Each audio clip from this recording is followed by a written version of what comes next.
And it is Oxygen Festival 2010, and I'm joined by Charlie and Con from Le Swimming Pool, not La Swimming Pool. One has to get it, the feminine. It's the masculine, really, isn't it? Le. It's Le.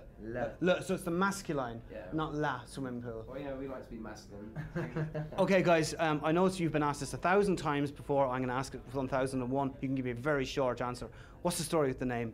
You can actually ask him yourself tonight because he's in the building. He's playing on the main stage. It was Jay-Z who actually came up with the name.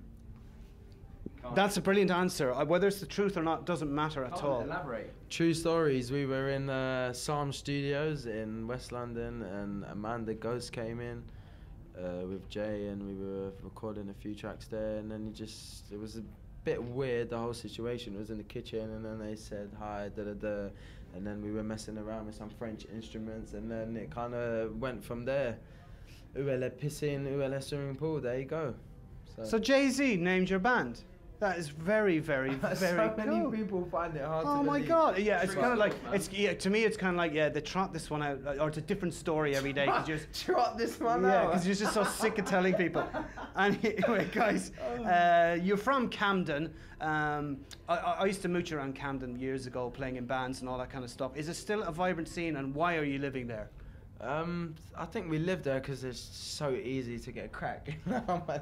Crack in the Irish? Is that crack in the Irish sense? Of course, there's lots of fun. No, exactly. Yeah, no, but Camden is musically, it's an incredible place. It's got a big history to it. But You grew up there as well. I grew up there. Yeah, I grew up in Camden, and Joe did as well. And I'm a Midlands boy, so I moved there from up north and came. Oh my goodness! How did they let you in the band, being from the Midlands? Well, I know it was tough. The initiation was pretty hardcore, I have to say. You know, all the things I had to go through.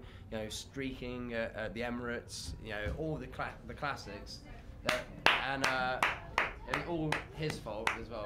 When we break into this interview, because the rest of the band and entourage have just joined us as well. So please, gentlemen, do take a seat. We're in the middle of a very serious Paxman-style interview here at the moment, and we were discussing there with Charlie. I threw a chair at Paxman. That's what I did. But I was discussing with Charlie how you allowed a man from the Midlands to infiltrate your band. Do you have opinions on that as well? Love the Midlands. Why?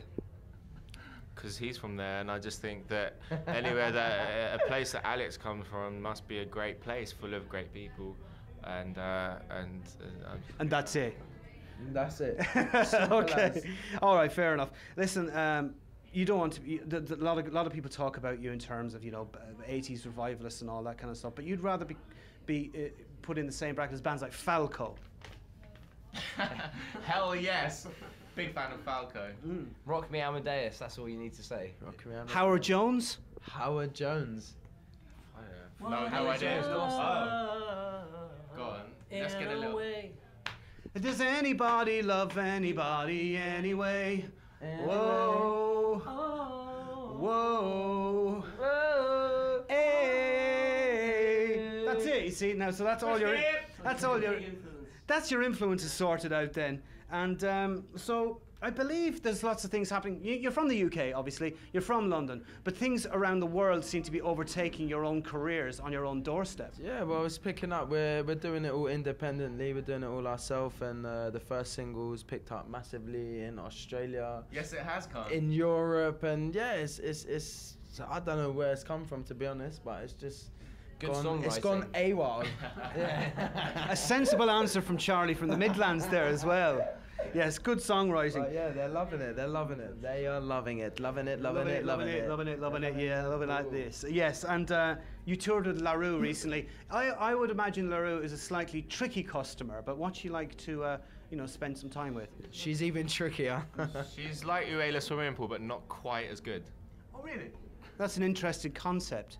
Was she friendly to you? No, she's lovely. She's really nice. She's you obviously have your opinions of someone before you meet them, but she is really cool. She knows how to party. She brought us flowers as soon as we were sound checking. She came on first sound check. Brought us flowers. Actually, those were just for us three. They weren't for you. No, specifically said on the note. No, it was a different bunch for me. Oh right, okay, yeah.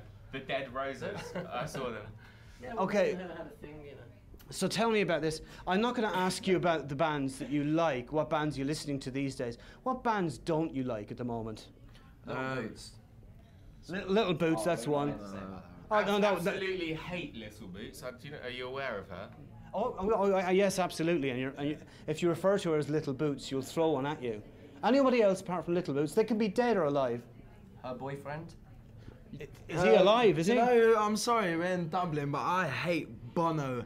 Really? I hate him with a passion. Watch South Park. That's all I gotta say. Well, a lot of people in Ireland, he does polarise opinion in this country as well, so it's absolutely fine Is to it say true that. he like flew his hat out to Africa because he didn't have a hat, and he's promoting all this Probably not. But greenhouse stuff and We'll say what it this is. and that? But Yeah, I heard and then he sent them back to get his shoes as well. It's so. probably not true, but for the purpose of this interview, we will say it's absolutely complete yeah, fact. Bono.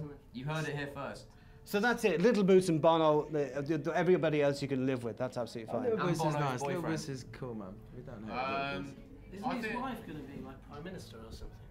Is who? His wife, Bono's wife, going to be like Letitia. president. President. Well, the presidency in this country is coming up fairly soon, and her name has been bandied about, but I would say it would be very low on the odds. Anyway, Are you moving. running? Yes, I am. Okay, sorry. Moving on. No, yeah, moving on, moving away from geopolitics and back to music in such a way. Your new single is out today, and it is called Jackson's Last Stand. Hey. How do you feel about this possibly putting you on the cusp of megastardom? Good. Yeah, I don't know. It's been it's tricky doing it on your own record label and not having the big machine that is the major label behind, especially in terms of financing the project.